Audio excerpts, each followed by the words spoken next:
Hello friend. My name Shailendra Kumar. जय भीम, जय जोहार। मेरा टॉपिक बहुत इम्पोर्टेंट है। किसी भी देश में जब बच्चा जन्म लेता है ना, तो वहाँ की सरकार, वहाँ के जो लोग हैं, वो उसको मानसिक विकास की तरफ आगे लेके चलते हैं, है ना।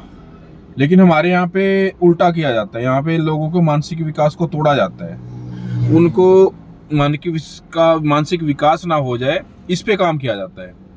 अब कैसे? बच्चा पैदा हुआ, घर से बाहर निकला, पड़ोस में गया, ये कौन सी जाति का है, ये कौन से धर्म का है ना।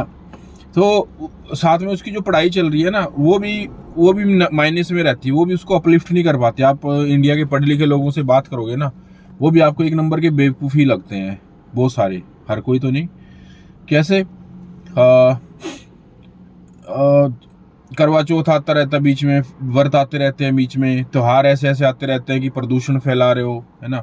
तो वो चीज़ें क्या करते हैं, वो हमारी पढ़ाई पे क्वेश्चन मार्क लगाती रहती है। मतलब हम सिर्फ क्या बनते हैं लास्ट में, 1 लाख 2 लाख रुपए कमाने के वो इंसान, पंगु इंसान, जो पैसा तो कमा रहे 2 लाख रुपए, लेकिन हमें देश को देने के लिए कुछ नहीं होता। हमारे पास ना तो टाइम होता है ना ही हमारे पास विचार होते हैं। हमें पता है कि स्कूली किताबें पढ़ी हैं, 1 लाख 2 लाख 4 लाख कमा रहे हैं, घर बना लिया, प्रॉपर्टी बना ली, चलो।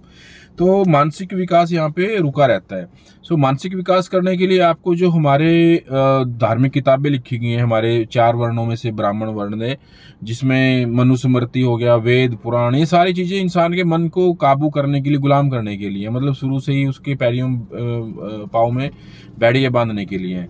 तो सबसे पहले आपको अपने देश में बड़ा बन के जिंदगी की शुरुआत करनी पड़ेगी। बड़ा बनने के लिए आपको जो ये काल्पनिक कथाएं हैं, काल्पनिक कहानियां, काल्पनिक देवता भगवान, उनको हमें आप में नकारना पड़ेगा, क्योंकि वो एक जाति की कमाई के साधन मात्र है और कुछ नहीं है। आप देख रहे हो साइंस के युग में कोई अवतार नहीं ले रहा है, किसी की वीडियो नहीं दिख रही है। क्यों? क्योंकि वो काल्पनिक मात्र है, वो उनका हकीकत से कोई लेना देना नहीं है, राइट। अब दूसरी बात आती है कि अब हमें जिया कैसे जाए। तो हमें जीने के लिए इनके जो काल्पनिक और धार्मिक चीज़ें हैं, उनको पहचानना पड़ेगा। उनको पहचानने के लिए घर घर में कह देते हैं ये तो किस्मत है, ये तो इसके भाग्य में लिखा हुआ है ना, ये तो नरक का भोगी बनेगा, इसको तो पाप लगेगा। ऐसी ऐसी चीज़ें वो डाली हुई हैं हमारे घर घर में, मोहल्ले में, कि वो चीज़ें हमें हमारे मानसिक को अगेन तोड़ती रहती है। हमें मानसिक रूप से बलशाली नहीं बनने देती। क्योंकि हकीकत में जो तरक्की होती है कि आपके देश में एआई का कितना विकास हो रहा है, आपके देश में लग्जरी कारें कितनी बन रही हैं, है ना। आपके देश का जो सिस्टम है, औद्योगिकरण और पर्यावरण पे कितना काम हो रहा है। जो पानी की, आज के टाइम में पानी की समस्याएं बढ़ती जा रही हैं, पानी का लेवल नीचे चला गया, पानी की क्वालिटी नहीं मिलती, महंगा पानी खरीदना पड़ता है। वो सारी चीज़ें हमारी देश की बहुत बड़ी बड़ी समस्याएं बनती जा रही हैं, है ना। तो उन सब का समाधान करना ही देश के लिए जीना। आपको पता है हमारे देश में जिन विदेशियों ने राज किया, हमारे देश के लोगों को गुलाम बनाया, उन्होंने कोई भी हमारे देश की कुरीति को उन्होंने अडॉप्ट नहीं किया। ना हमारी कोई शादी की रीति रिवाज है, ना हमारे मरने पे जो क्रियाक्रम के रीति रिवाज है, उन्होंने किसी चीज़ को अडॉप्ट नहीं किया। आज आप इंग्लैंड के लोगों को देख लो, या फिर जो मुस्लिम कंट्री है ना, वो वैसे ही जी रहे हैं जैसे वो पहले जीते थे। बल्कि हमारी जो मानसिक कुरीति है, उन चीज़ों का फ़ायदा उठा के हमें गुलाम बनाया, हमारे पे अत्याचार कर हमारे देश को लूटा, है ना। तो एक तो वो तो चले गए, लेकिन अब जो हमारे देश की जो पाखंड फैलाते हैं, पाखंड का जिनका कमाई का साधन है, उन्होंने जो धार्मिक कुरीतियाँ फैला रखी है, उनको हमें भी त्यागना पड़ेगा। तभी हम भी अपने देश में ही बड़ा बन के रह पाएंगे।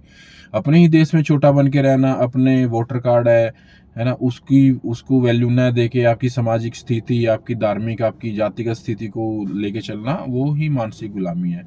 तो इस मानसिक गुलामी से दूर पीछा छुड़ाने के लिए आपको सबसे पहले जो मैंने आविष्कार किया है, जो मैंने पता किया, वो ये है कि आपको त्यागना पड़ेगा, वो है दहेज प्रथा को त्यागना पड़ेगा। क्योंकि दहेज में आपकी ज़रूरत से ज़्यादा की चीज़ें पे पैसा खर्च किया जाता है। जहाँ पे आपको 10 बर्तन चाहिए पत्नी के लिए, आपको वहाँ पे 400 बर्तन खरीदने दहेज में देने पड़ते हैं, है ना। आप लेते हो, सॉरी।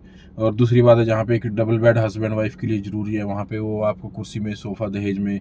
तो ये चीज़ें इतनी है कि हमारी शादी को सबसे ज़्यादा महंगी कर देती है। और हिंदू मुस्लिम सिख ये शादी के लिए पैसा जोड़ने में लगे रहते हैं। तो अगर आप शादी पे सिर्फ ज़रूरत की चीज़ों पे, ज़रूरत के खाने पीने में पैसे खर्च करें, तो आप शादी का खर्चा आपका ख़त्म हो जाएगा। फिर आप आर्थिक रूप से स्वतंत्रता की ओर चलेंगे।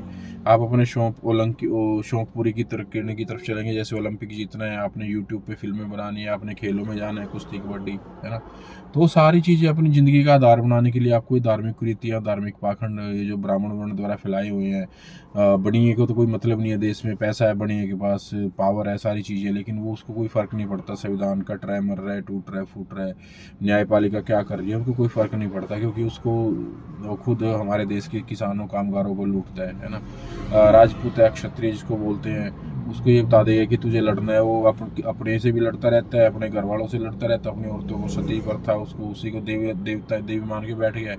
उसको भी नहीं पता कि समाधान क्या है। बात आ रह जाती है सिर्फ शूद्रों पे। तो उनको अपनी मानसिक, देश में अगर आपको कुरीतियों को उखाड़ना, तो देश में बड़ा बन के आपको उन कुरीतियों को उखाड़ना पड़ेगा, छोटे बन के मत उखाड़िए। चलो, इन्हीं में आप मेरी बातों को समझने की कोशिश करिए, जो मैं कहना चाह रहा हूँ। अच्छा लगे तो आप इसको फॉलो भी करें, लाइक भी करें, शेयर भी करें। Thank you. जय हिंद।